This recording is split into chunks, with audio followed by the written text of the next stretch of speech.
మీ car EMI కట్టలేకపోతున్నారా? మీ car EMI మేము కడతాం. ఈ నెంబర్కి కాల్ చేయండి.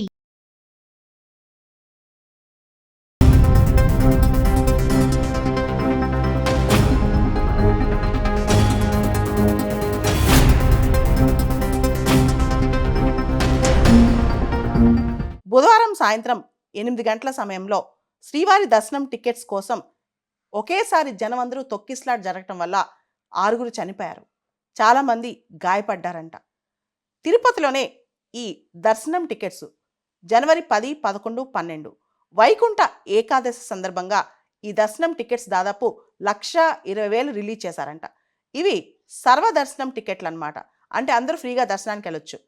ఒకటేసారి జనం అందరూ మీద పడిపోవడం వల్ల, అంటే క్యూ కాకుండా, రోప్ ఏర్పాటు చేయకుండా, నెమ్మదిగా జనాన్ని వదలకుండా ఒకటేసారి వేల సంఖ్యలో జనం టికెట్ల కోసం ఎగబట్టడం వల్ల తొక్కిసలాట జరిగి 6 చనిపోయారు. వైకుంఠ ఏకాదశి సందర్భంగా తిరుమలలోని శ్రీ వెంకటేశ్వర స్వామి సందర్శించుకోవాలని చెప్పి కోట్ల మంది భక్తులు భావిస్తారు. దేశవ్యాప్తంగా చాలామంది అక్కడికి వస్తారు, అన్ని రాష్ట్రాల నుంచి. ముందుగా సర్వదర్శనం కోసం సామాన్యులు కిందే టికెట్లు తీసుకుంటారు ఎక్కువ శాతం. దానిలో ముఖ్యంగా శ్రీనివాసం, బైరాగ పట్టడి, విష్ణు నివాసం దగ్గర జనాలు వేల సంఖ్యలో క్యూ కట్టారు సర్వదర్శనం కోసం. ఇంతకు ముందు ఎప్పుడు తిరుపతిలో ఇంత పెద్ద స్టాంపీడ్ జరగలేదు. విపరీతమైన తొక్కిసలాట జరిగి దానిలో చాలామంది ఆ తొక్కిసలాటలో ఫాస్ట్గా అందరికీ దర్శనం టికెట్స్ కోసం పరిగెట్టడం వల్ల చాలామంది కింద పడిపోవడం, వాళ్ళని తొక్కేయటం, దానిలో చనిపోవడం జరిగిందనమాట. ఇంత స్టాంపీడ్ తిరుపతి చరిత్రలో, తిరుమల చరిత్రలో జరిగినట్లు కూడా ఆనవాళ్ళేవు. ఇది అవాయిడబుల్ డిసాస్టర్. మనం గనక ముందే ప్రికాషన్ తీసుకుని కొంతమందిని ముందు నుంచి ప్రాపర్గా క్యూ ఫామ్ చేసి క్యూలో వదిలితే గనక ఇది ఖచ్చితంగా నివారించే డిసాస్టర్ అనమాట.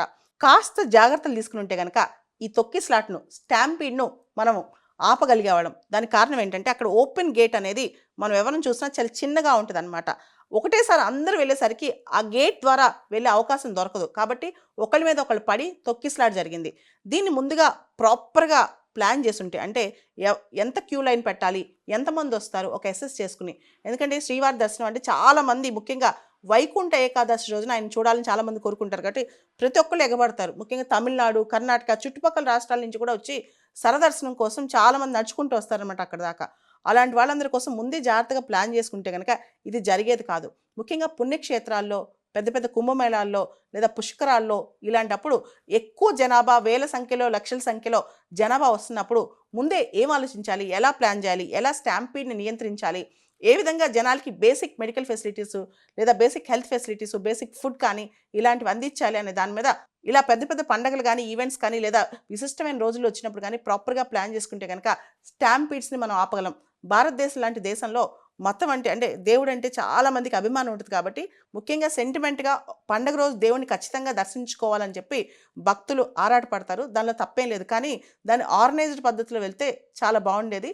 తిరుపతిలో ముఖ్యంగా ఇలాంటి జరగడం అనేది చాలా బాధాకరమైన విషయం. దీనికి సంబంధించి ఇక ముందు రిపీట్ కాకుండా కూడా గవర్నమెంట్ చర్యలు తీసుకోవాలి. బుధవారం సాయంత్రం 8 గంటల సమయంలో శ్రీవారి దర్శనం టికెట్స్ కోసం ఒకేసారి జనమందరూ తొక్కిసలాట జరగటం వల్ల 6 చనిపోయారు.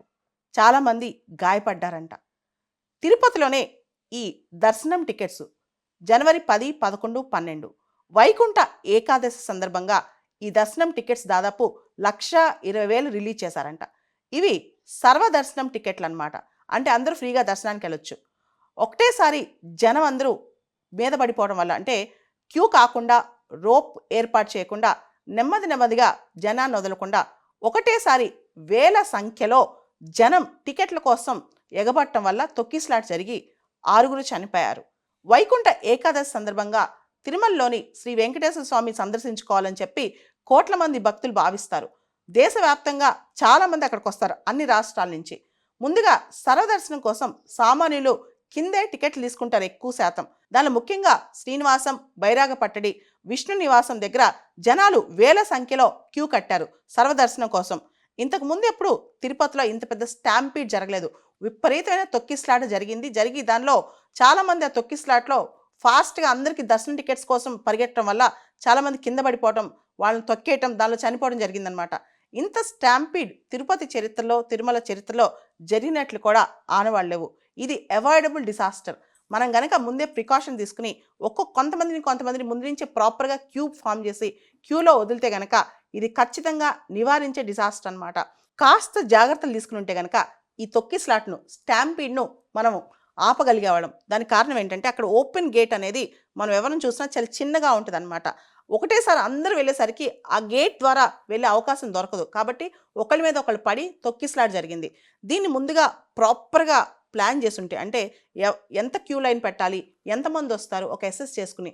ఎందుకంటే శ్రీవారి దర్శనం అంటే చాలామంది, ముఖ్యంగా వైకుంఠ ఏకాదశి రోజున ఆయన చూడాలని చాలామంది కోరుకుంటారు. కాబట్టి ప్రతి ఒక్కళ్ళు ఎగబడతారు. ముఖ్యంగా తమిళనాడు, కర్ణాటక, చుట్టుపక్కల రాష్ట్రాల నుంచి కూడా వచ్చి సరదర్శనం కోసం చాలామంది నడుచుకుంటూ వస్తారనమాట అక్కడ దాకా. అలాంటి వాళ్ళందరి కోసం ముందే జాగ్రత్తగా ప్లాన్ చేసుకుంటే కనుక ఇది జరిగేది కాదు. ముఖ్యంగా పుణ్యక్షేత్రాల్లో, పెద్ద పెద్ద కుంభమేళాల్లో లేదా పుష్కరాల్లో ఇలాంటప్పుడు ఎక్కువ జనాభా, వేల సంఖ్యలో, లక్షల సంఖ్యలో జనాభా వస్తున్నప్పుడు ముందే ఏం ఆలోచించాలి, ఎలా ప్లాన్ చేయాలి, ఎలా స్టాంపీడ్ని నియంత్రించాలి, ఏ విధంగా జనాలకి బేసిక్ మెడికల్ ఫెసిలిటీసు లేదా basic health facilities, basic food కానీ ఇలాంటివి అందించాలి అనే దాని మీద ఇలా పెద్ద పెద్ద పండగలు కానీ, ఈవెంట్స్ కానీ లేదా విశిష్టమైన రోజులు వచ్చినప్పుడు కానీ ప్రాపర్గా ప్లాన్ చేసుకుంటే కనుక స్టాంపీడ్స్ని మనం ఆపగలం. భారతదేశం లాంటి దేశంలో మతం అంటే దేవుడు అంటే చాలా మందికి అభిమానం ఉంటుంది. కాబట్టి ముఖ్యంగా సెంటిమెంట్గా పండగ రోజు దేవుడిని ఖచ్చితంగా దర్శించుకోవాలని చెప్పి భక్తులు ఆరాటపడతారు. దానిలో తప్పేం లేదు. కానీ దాన్ని ఆర్గనైజ్డ్ పద్ధతిలో వెళ్తే చాలా బాగుండేది. తిరుపతిలో ముఖ్యంగా ఇలాంటి జరగడం అనేది చాలా బాధాకరమైన విషయం. దీనికి సంబంధించి ఇక ముందు రిపీట్ కాకుండా కూడా గవర్నమెంట్ చర్యలు తీసుకోవాలి.